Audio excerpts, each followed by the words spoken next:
Yo, what's up? This is the updated Kia Sonet and it looks gorgeous. But before we even get into this, I just wanted to say major shout out and thank you to everyone because we just hit 2,000 subscribers. Yes, sir. So let's get into the video. So fresh, so clean. Big dreams, man, what you mean? It's Smirk. So fresh, so clean. Said I'm with a Peng Ting. Up front, you can tell it has been redesigned. I've always said that the Kia Sorento is a beautiful car. And this to me looks like a mini Sorento. If Sorento Junior, Wangtara. But it looks amazing. You get the LED headlights and headlamps. You can see these daytime running lights have been repositioned from how it looked in the previous version. These LED headlights do not come standard because this is the range-topping SX model. It has spec on spec on spec. If you go below the trims to the lower levels, you get halogen bulbs which look quite disappointing. Here, this looks amazing and I think this spec is proper. It's quite pricey, we'll get into that, but it looks nice. SX, top of the range.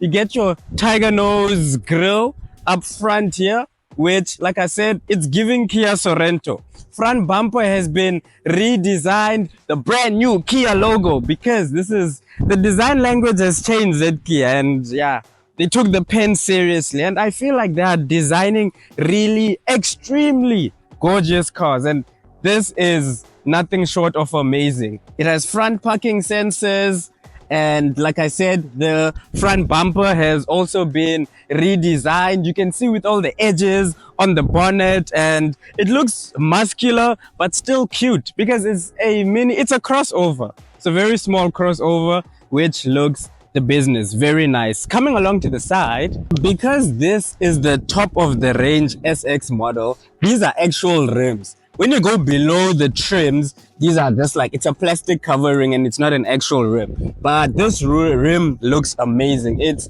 16 inches and yeah, the size of the tire is perfect. I know 16 sounds tiny, but you don't really feel like you're driving like a small tire. But these rims, this looks beautiful. This is a beautiful, beautiful rim. And yeah, body cladding here, a contrasting black roof, black mirrors, which makes the color seem very nice. And coming on top, you do get roof rails which are not functional. These are aesthetic, and they made sure to let you know because there's a sticker here that says do not load, so don't put anything up here. It's just an aesthetic thing which makes it look nice. Keyless entry because it is the top of the range SX model, so it's a push start. And yeah, the side profile, it looks very nice. I like this color, but there's a color barege putive olive or something like that. It is so beautiful. But this is nice as well, the white and the black. I'm not a big fan of black cars, of white cars, but there's just something about this that looks very nice. The rear is also amazing to look at because this is the top spec SX. You get a functional light bar. In the lower trims, you just get the light bar design, but it doesn't actually light up. In here, it looks nice because it lights up. Get your Kia badging there, Sonet, and the rear bumper as well with a very tiny and subtle boot spoiler, sort of a mash. And I think the rear looks good. The overall design of the car looks amazing. And just the overall design language that Kia is working towards is amazing. Here there's this, I don't know what it's called, but it's so nice. It's the small details, man. Your boot is not electrically operated. It's a manual boot. You get 380 liters of boot capacity, which is sufficient and you should be okay with that. But one thing about this that has got many people questioning the Kia Sonet has to be the pricing, because you can get into a Kia Sonet from 366,000 rands, but this, the top of the range SX model, will cost you 489,000, just short of 500,000. And That's very high pricing. Does it justify its pricing? I think it actually does.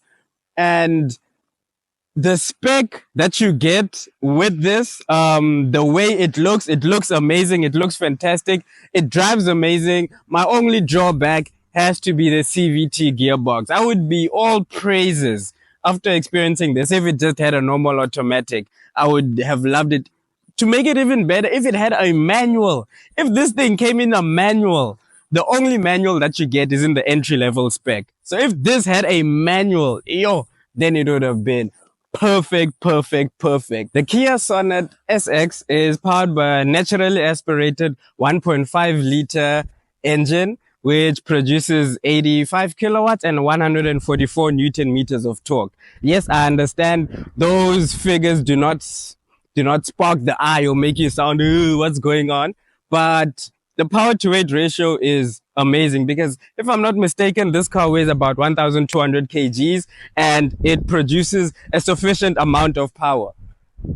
Driving wise, it's paired to a CVT. So suspension is amazing. It does a good job on bumpy roads. It does soak up road imperfections and it feels nice to drive. It's small. It's easy to maneuver. The steering is mnandi, but that CVT is a bit questionable. It would have been so much, like it would have been perfect if they just put a normal automatic transmission in here, but that's not the case. So, with CVTs, you're going to get your whining and loud noises.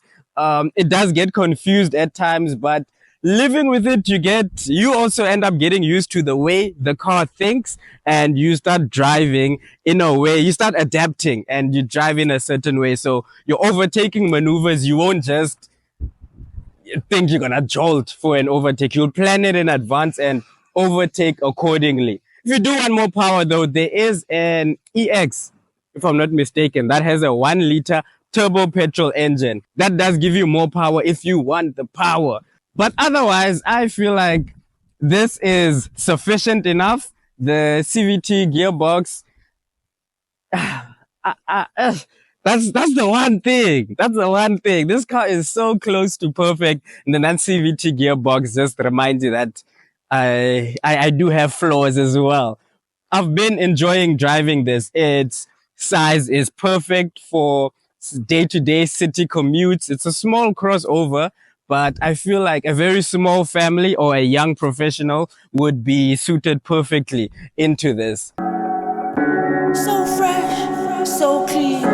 Said I with a Peng Ting. You get these folks leather quilted seats, very nice cabin to be in, and it's a lot more spacious than you would think. When you come here, you see this massive screen. Once again, this is the top of the range SX spec.